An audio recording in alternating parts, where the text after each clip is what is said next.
As Parliament resumes its sitting on the 8th of June, the nation's attention returns to the biggest threat facing Zambia's democracy and nationhood, the controversial Bill 10 that MPs will be required to debate as they reconvene.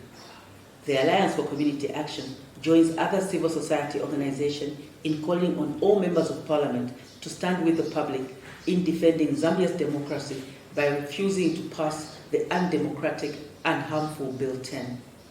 We commend members of Parliament for resolutely standing with citizens thus far in defense of the national good.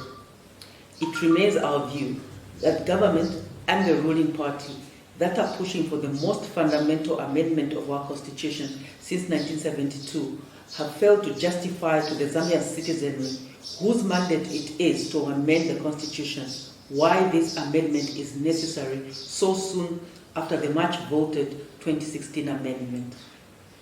Critically, supporters of Bill 10 have failed to defend the controversial clauses within the bill. Instead, individuals representing the ruling party have toured the country erroneously claiming that the resolutions of the Parliamentary Select Committee report replace the harmful clauses in the bill. In a bizarre situation, the very government that presented Bill 10 to the public with its undemocratic provisions seeks to convince the public that it is against those very clauses. It is therefore evident from the presentation to the public and Parliament by Minister of Justice Given Lulinda that government has conceded that the public rejects much of Bill 10. It is therefore follows that the government agrees that the Republican Constitution must largely remain as it was amended in 2016 on the basis of the Mungomba constitutional review process.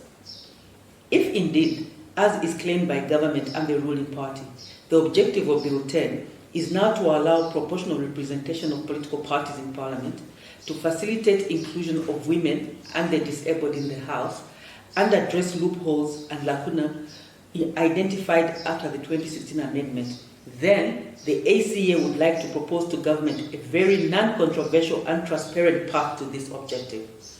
The ACA proposes that government withdraw the controversial, harmful and divisive bill and then table in Parliament a constitutional amendment bill that seeks to only introduce clauses that will facilitate affirmative inclusion of women and the disabled. We propose this to help government address the very muddy situation it finds itself in which it has introduced a bill that citizens have rejected and now seeks to force a vote on, in which itself rejects the very proposals it made. It is time for government to accept that the general public has said no to Bill 10 and does not want the partisan amendment of Zambia's fundamental law. We end by entreating all members of Parliament to protect Parliament against the worst assault on its constitution since independence and reject Bill 10 in its entirety. Thank you.